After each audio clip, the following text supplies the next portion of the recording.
Velkommen til den video, hvor vi vil prøve at vise lægebilens nye ultralydsapparat og også vise, hvor hurtigt man kommer i gang med at bruge det. Man starter med at finde, hvor man åbner tasken. Så vil man opdage, at klappen folder ud, og hvis man ser herover, så ligger proben beskyttet nede i en lomme, sådan at den ikke falder ud på gulvet, når man åbner tasken og går i stykker.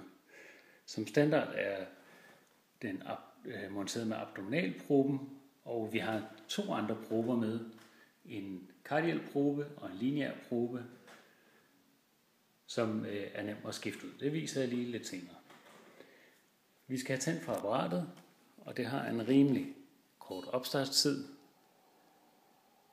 Man kan jo altid diskutere, hvad tid er, når man har med anæstesiologer at gøre, men i hvert fald så kan vi jo i mellemtiden lige finde cremen frem. Og komme noget gel på transduceren. Og så kan I se, så er den faktisk allerede startet, og hvis man hører godt efter, så kan man høre, hvordan krystallerne de begynder at larme. Hvis I kigger hernede, så står den på 15 cm nu, og hvis man vil ændre det, så justerer man på dybden, og da det er en touchscreen, så trykker man bare på den, og så drejer man på knappen, og så ser man til, man kommer ned. Vi går ned på 4,7, og det er fordi, jeg gerne vil vise, hvorfor vi har abdominalproben på. Nu vil jeg prøve at vise, hvordan karotis ser ud, og hvis vi skal have noget, nu skal jeg lige holde her noget color på. Så går vi ind i mode, trykker på color, og så skal vi finde igen. Den skal lige finde gelen til at sidde ordentligt. Så kan I hvert fald se her, at her er color mode. Man kan også se, nu tager vi lige coloren af igen. Jeg er lidt håndholdt. Og sætter den på 2D. Man kan også se, hvis nu man er i tvivl om, man skal lave en trakeostomi, så kan man se her, at trakea er i midten, tyredea er på hver sin side, og de 2 karotis er på hver sin side, men man kan i hvert fald se, at der ikke ligger nogen isthmus af tyredea hen over trakea. Jeg vil prøve at vise, hvordan man bruger lungeultralyden.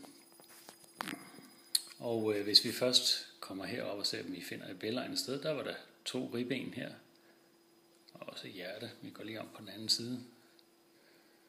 Og selvom det er abdominalproben, og den egentlig ikke burde være velegnet til det, så kan man tydeligt se de 2 slagskygger for ribbenene og noget ind imellem.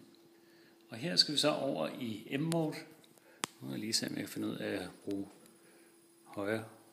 Trykker på mode igen, M-mode, og finder lige et sted mellem ribbenene, og trykker M. Her begynder det at blive svært. Trykker M-mode igen, og så kan man se her, så kommer der det, der hedder seashore-tegn, nemlig at der ligger normal lunge inde bagved og ligger slider, og det væv, der ikke bevæger sig, det ligger stille.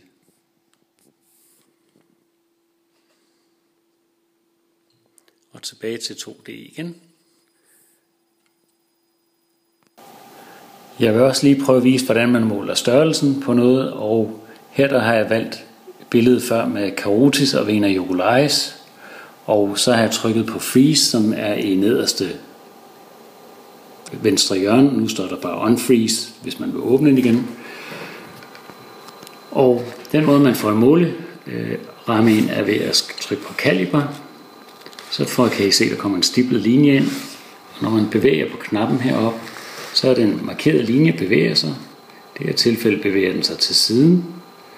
Så hvis man vil have den op, så trykker man up-down.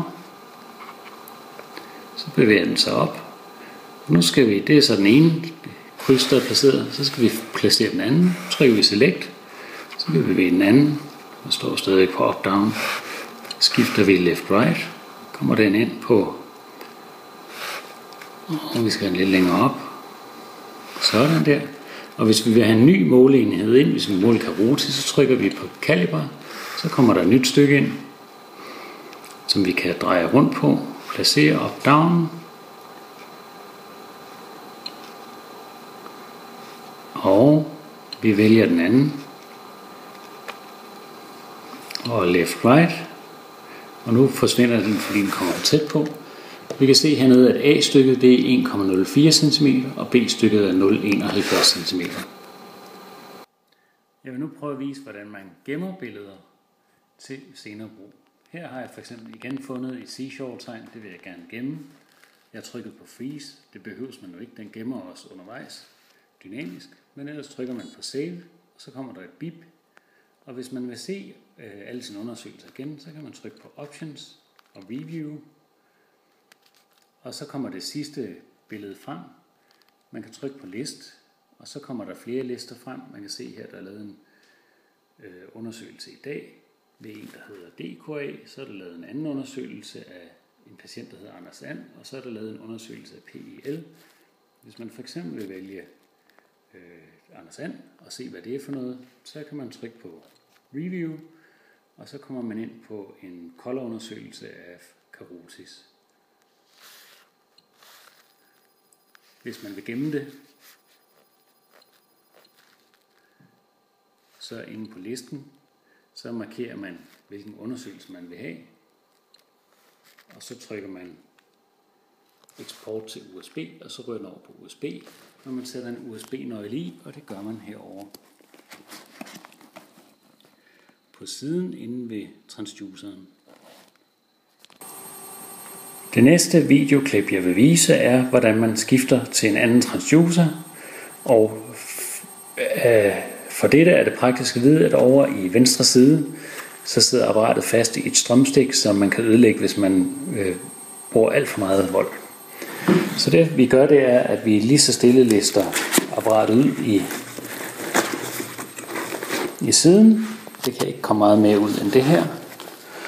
Og så går man om på bagsiden, der kan man se stikket til transduceren. Vipper man stikket op, drejer rundt og tager den ud. Og så går man over og vælger den transducer, som man godt kunne tænke sig. Det kunne for eksempel være den her lineær. Vipper den op og gør den klar.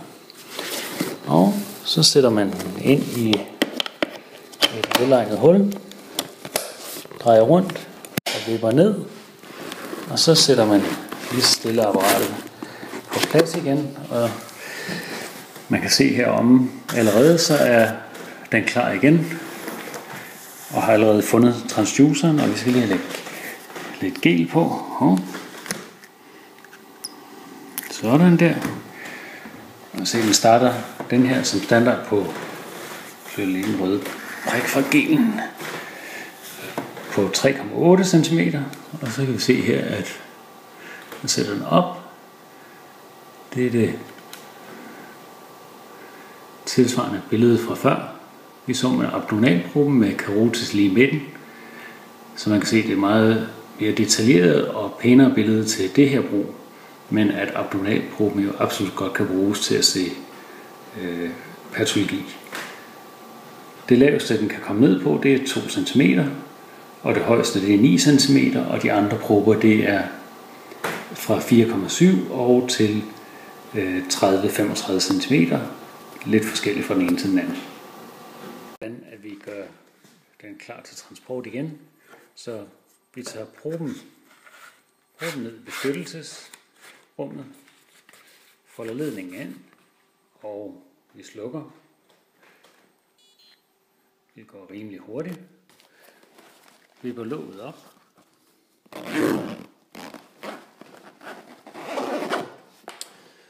Og tager gelen og sætter på plads ude i siden.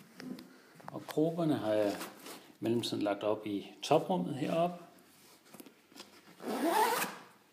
Og nede i det nederste rum, der er strømforsyningen. I strømforsyningen er der 2 ting, man skal være opmærksom på, der kan gøre, at maskinen ikke lader. Den ene er, at et røde stik her kan falde ud, hvis man ikke er lidt opmærksom. Og det andet stik er det her stik, som kan blive skilt ad, så den ikke kan lade.